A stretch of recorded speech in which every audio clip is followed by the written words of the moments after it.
Let me welcome you back to the class. This is Module 4.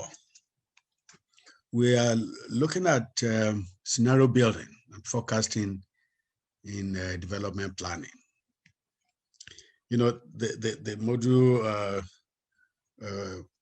brings out the importance of scenario building and forecasting in the planning process. And this is just a follow-up to the role of macroeconomic framework that we mentioned in Module 3. And then we'll look at the application of scenario building, and then see how this technique has been applied to the Gambian 2018-2021 National Development Plan, and look at the projections and so on.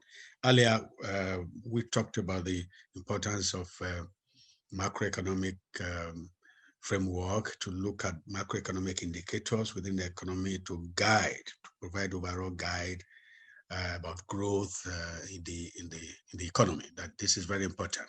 And when you want to put figures into this, scenario building comes into play. So I need to emphasize, therefore, in terms of conceptual appreciation, that scenario building is not a standalone process in development planning, and it provides for flexibility in the planning process. You set your targets for growth, for various macroeconomic indicators.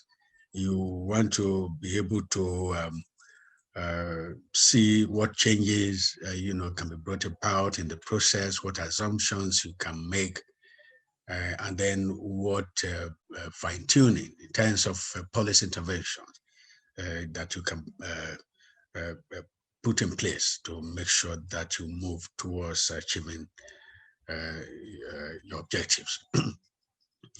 But a scenario, basically, in terms of concept, refers to the perspective, the hypothesis, expectation, and assumption about the past, the present, and the future. You see, this is, when we're doing visioning, we talk about the future outlook, but in scenario, we want to look at the plan and say, and look at where we were, and where are we now, and where do we want to go. Most of the nitty-gritty we've been discussing over the last 2 or 3 modules also emphasize how do we get there in terms of the strategy, the priorities, which I've discussed. So now there is also what we call foresight planning, where you want to use scan inputs, forecasts, alternative features, exploration, analysis, and feedback to produce a plan. And then scenarios in that context represent narratives of alternative features, the emerging environments in which today's decision play out, both with intended and unintended consequences. So we won't go into great depth about foresight planning, but because here we're doing strategic planning, but it is good to know that when you're talking about scenario, this is the basic concept. So in terms of application, in foresight, for example, doing foresight planning, scenarios represent narratives of alternative futures, like I mentioned, the emerging environment in which today's decision play out. But mark you with intended and unintended consequences. But you need to understand some of the basic characteristics as we are putting this concept into place. Scenarios are not predictions, mark you, and they are not policies, neither are they strategies or plans. They represent perspectives, hypotheses, expectations, and assumptions about the past, the present, and the future.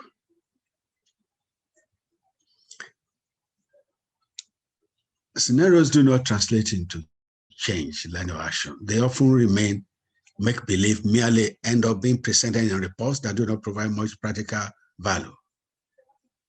And if you're doing foresight planning using scenarios, you're looking at various alternatives, you can work with a number of scenarios, from 1 to a dozen or more scenarios, visioning, backcasting, the various types of scenario in foresight planning.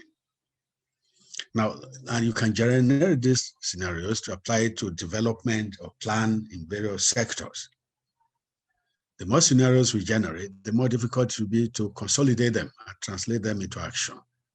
But as a rule of thumb, there should be maximum 4 or 5 scenarios in one foresight initiative. When you're doing foresight planning, we will have alternative, scenarios, what you want to achieve and how you want to go about it in various sectors. There are so many ways you can use.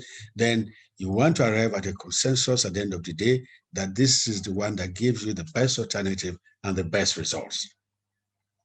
And by the time you try 4 or 5 scenarios in that kind of initiative, then you should be able to arrive at what can be used to get to your destination, as it were. Now, scenarios can take different forms. They can be presented as kernel, the essence of the future situation, formulated in one of several short statements, what to expect to see in the future. Now, when we need to understand how some feature might develop, we seek to elaborate scenarios in terms of how it all came to be. Such scenarios are full description of the pathways. How do we get there? Through which pathway from present to the future of a particular issue, organization, system, or even broader development, as it were. So you want to look at it, how it all came about, what are the pathways, you describe them, then you see the pathway that from this present that will lead to your future goal. Scenarios identify a limited set of examples of possible features that provide a valuable point of reference when evaluating current policies and strategies or formulating new ones. Now, scenarios building can be used for different foresight purposes. I must understand that the kind of scenario we're discussing now is just for you to note that in that balance of foresight planning, scenarios take these various forms. But when we get to development planning, we'll make the distinction and then go straight to illustrate what we mean by scenarios in strategic planning, as it were. When we seek to help stakeholders develop shared understanding and improve collaboration without necessarily seeking or imitate action, we use scenario learning. Scenarios then represent scaffolding for sense-making, dialogue, and innovation.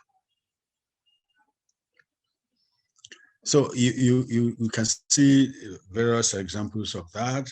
However, if we want to foresight to lead to practical initiatives, scenarios need to be connected to policy design, strategy development, or action planning, which is the aspect of foresight that is rarely effectively addressed. We may describe only the future situation, the future point in time, like in any daily or specific outcomes, as a story about the future without the explanation of how this future emerged. So we describe it and then see the pathway to get to our destination. We don't need to start making a prediction in this kind of future situation. But I must emphasize that the kind of scenario, the format of scenario that will be used depends on the purpose of foresight and specific methodology designed for it. In this context, it depends on the purpose of the foresight, what you're planning for. And when you are constructing scenarios, for it to be effective, the scenarios need to be presented as rich picture with the variable spectrum of insights, feelings, relationship, and problems and opportunities about the future situation. Now you also have to name the scenario, you give it a title that resonates with stakeholders so that they can understand it. Scenarios should avoid mere extrapolation of current trends, but they also need to be convincing, consistent, and then plausible. When more than one scenario is developed, they should not be overlapping or correlating. When working with more than one scenario, it is highly important to populate the whole space of alternative futures as presented. We see the cone in the real write-up, but we illustrated that one. Now, we need to emphasize that here we are not concerned about foresight planning. We're concerned about strategic planning in the development plan framework. Then the application of scenario planning. We will not use foresight planning approach together. When using strategic planning, we want to know where we were, where are we now, and where we are going. So strategically, we need to use models rather than foresight planning approach. You see? Now, the application of scenario planning in the national development planning process is applied to the aspect of macroeconomic framework and projections of key macroeconomic indicators that are relevant to economic planning. So we're not in the realm of foresight planning and using describing stories and so on. No. So we mentioned that so that you can have an awareness that scenario also applies to foresight planning. So now we come to the aspect where we can use scenarios where projections will be made for strategic planning. And this is the one that we're really concerned about. And we will illustrate here with the case of the Gambia National Development Plan 2018 to 2021 and see typical scenarios application for strategic planning. That is our concern really. So, and we illustrate with the nature of the scenarios, with the type of scenarios that were applied to the development of that plan as far as the macroeconomic projections are concerned. Now, usually you have what we call baseline scenario.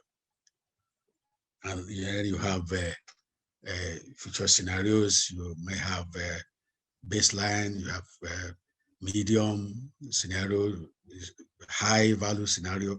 So these are the things assumptions that are made in macroeconomic projections in getting values, for macroeconomic indicators under the plan.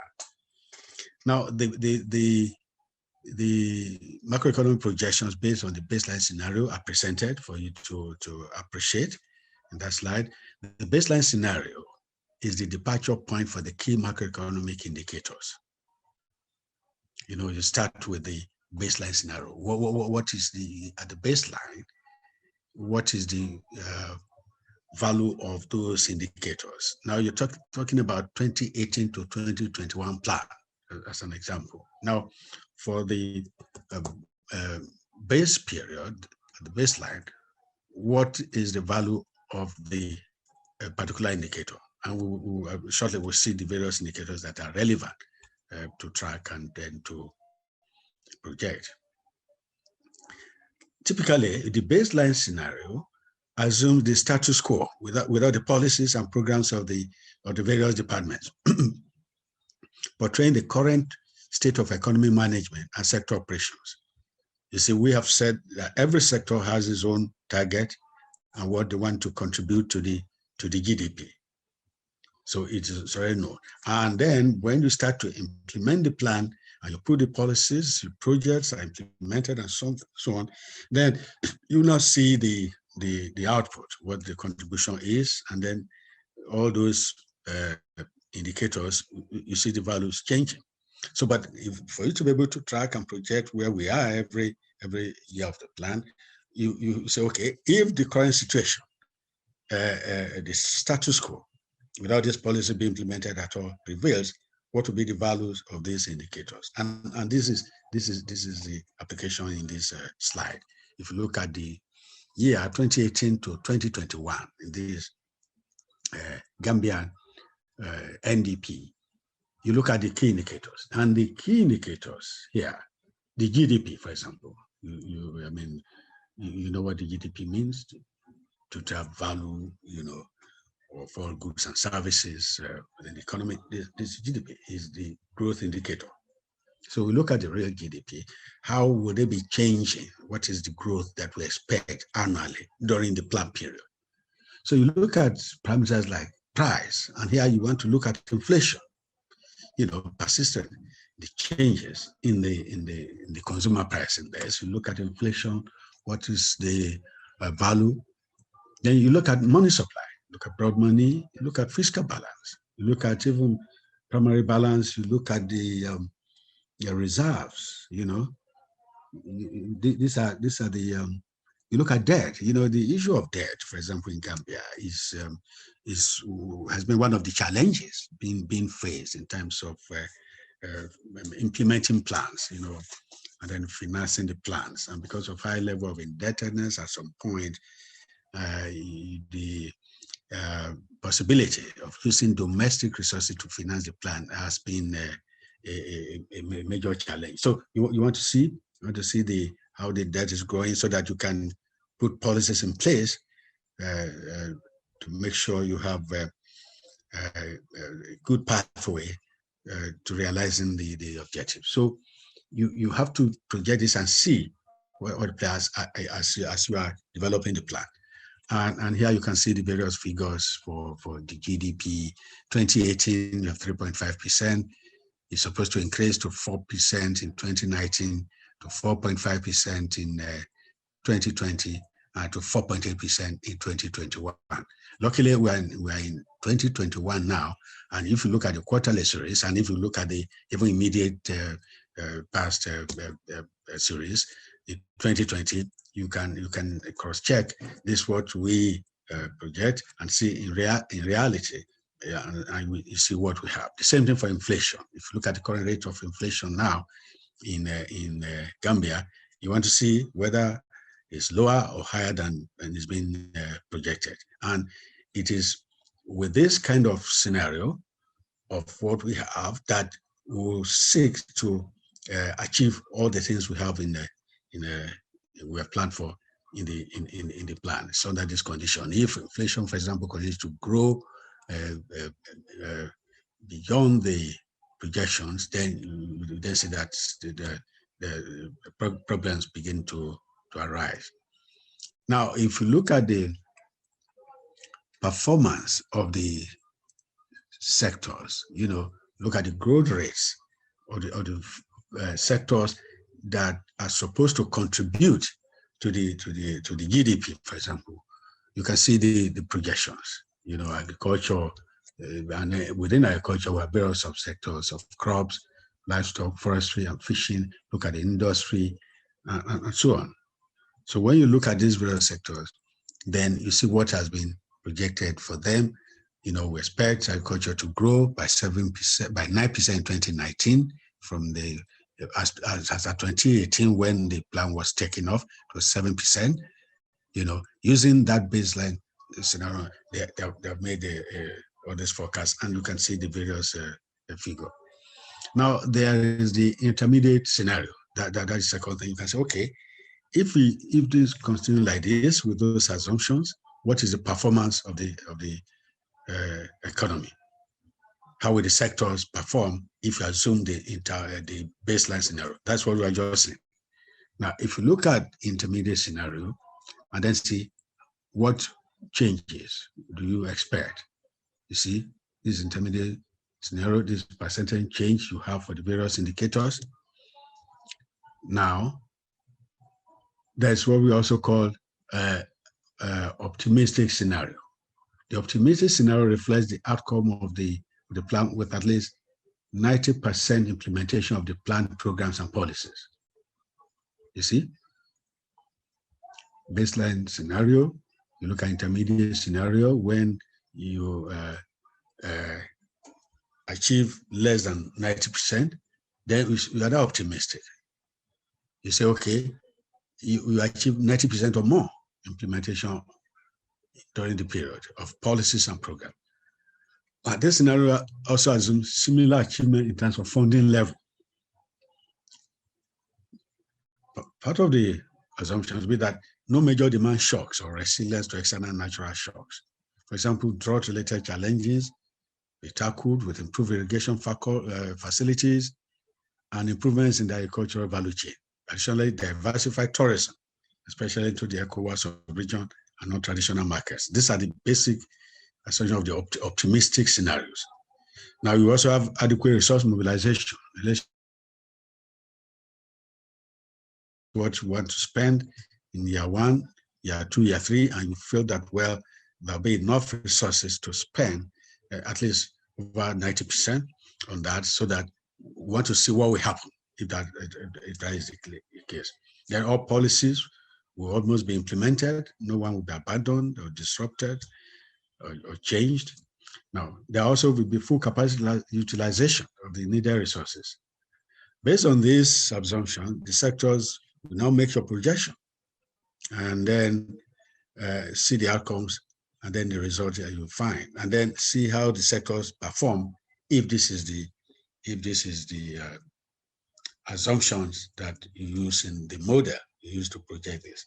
So here you can see what happens if we compare this optimistic scenario as we describe all those assumptions, compare with when the status quo will remain like this, or when less than 90% is achieved, intermediate, and then see this. You can see the growth rate for agriculture, double digits throughout, even for subsectors, double digit from 2019 to 2021, double digit for crops and livestock.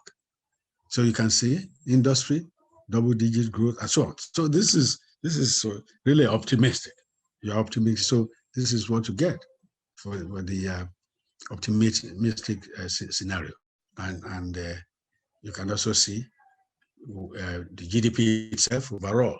Look at, if you move from the sector now to the overall economy, the GDP, look at the growth rate, look at inflation will be so low, single digit, very low, money supply, and all that. These are the macroeconomic indicators. Look at external debt as percent of GDP. Look at what then also domestic debt. Domestic debt will be declining. Domestic public debt will be declining throughout the period. It's as high as 70% in 2018, but with this optimistic scenario, it should continue to decline. You're paying off the debt, you're not taking more debt, so to 65%, 60%, and as of 2021, it is supposed to be 58% of the GDP. This is what the plan gives us, so that when in reality, if you are tracking the performance every year, and you know that you are really diverging, moving away from the target of the plan, then people start to raise alarm, and then you start to bring policy in place to bridge the gap, to bring it closer to what you have planned, in order to achieve all this double-digit growth you have also projected during the plan period. Now, if we also look at revenue, the medium term, look at the revenue forecast for that period. For the medium term forecasting for the 2017 to 2021 assumes no major policy changes with regards to new tax measures. It relies mainly on the buoyancy of the economy as confidence is restored. Furthermore, some businesses that closed in the previous years are expected to resume business. For example, the betting and entertainment industry. You have these expectations, assumptions. Now, and then you say, what would be the value of the revenue and the medium-term revenue projections for this period? So you look at revenue, overall, you look at tax revenue, look at direct taxes, indirect taxes, and so on. And these are the values in million dollars that you have from 2017 to 2021. So this is the application of scenario in strategic planning. Now, sometimes we talk about transition scenarios, where we have a base scenario, the high scenario, low scenario, and yeah, economic growth in the Gambia averaged an estimated 3.3% over the 2016 to 2018 period. We're growing, increasing over the course of the 3 years to reach an estimated 4.3% in 2018. Weak agricultural output, the slow recovery of the tourism sector after the regional Ebola crisis, low rates of private investment, and the turbulent political situation have all hindered growth.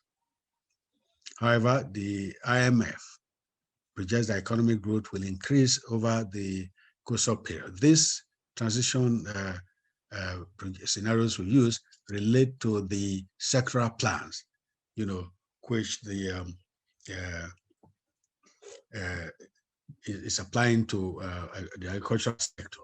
Like we said, there are macroeconomic projections for the whole plan. But even then, when you are doing sectoral plan and you have country strategies and operations of some groups want to do sectoral plans or even thematic plans, like what is going on in the agricultural sector, you want to plan for that sector and so on. You can also use scenario and then see what will happen if many of these indicators, if they're put into the model. Now, you can look at this example we are showing. This is an IFAD intervention in the agricultural sector. And this intervention, they have to also make their projection. In this case, they include the demographic variables. Look at the rural population. Agriculture takes place mainly in the rural areas. And then they look at livelihood of people and so on. Then they bring this into their own projection, into their own model, and then look at weather patterns and see erratic weather patterns sometimes, and then look at what will happen during the period in which they are putting some funds to develop the agricultural sector. They also sometimes look at risk in terms of political instability. Okay, and then the issue of debt and other socioeconomic indicators relating to health, education, and then do a projection. And they have a baseline, then they have a high scenario, they have a low scenario. And in that case, look at what they work out for this sectoral intervention in terms of average GDP growth.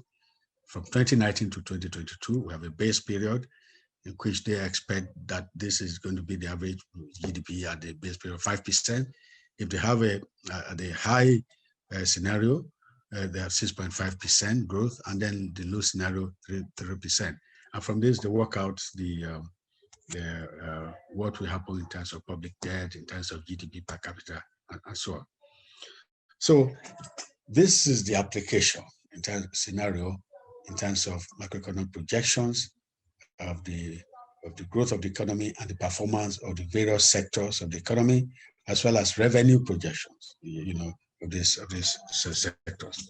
So we need to emphasize that whereas scenario building for sectoral or thematic planning follows various methods which align with the foresight principles, the methodology for scenario building and forecasting in line with the macroeconomic framework of national development plans is based on the economic toolkit of modeling. Like the foresight planning principles, we talk about having describing stories and then describing the pathways to arrive at a target. Here, economic modeling tools are the ones used to get all the figures, all the projections of revenue performance and sectoral performance we have illustrated in those slides, which are derived from the Gambian 2018 to 2021 development plan. So, and this modeling, macroeconomic, econometric modeling, and you also have computable general equilibrium modeling. That's what we applied for you to get all the figures that have been displayed in that slide. And this is the power of these economic tools. You have some assumptions about the growth of the economy. You know where we are now. And then if you say, oh, you are pessimistic, let's say the economy, you have a low growth scenario because of the description of the situation in the country. Maybe you have political instability, you have bad weather, you have even a high level of indebtedness that will not be that will not support high level of funding of the budget. You can say, okay, in that case, growth will be low and have a low case scenario, and then see if that is the case. Project what will happen to revenue, what will happen to the contribution of all the sectors to GDP. So this distinction must be made, and this is where scenario will really be very useful as a guide. So thank you very much.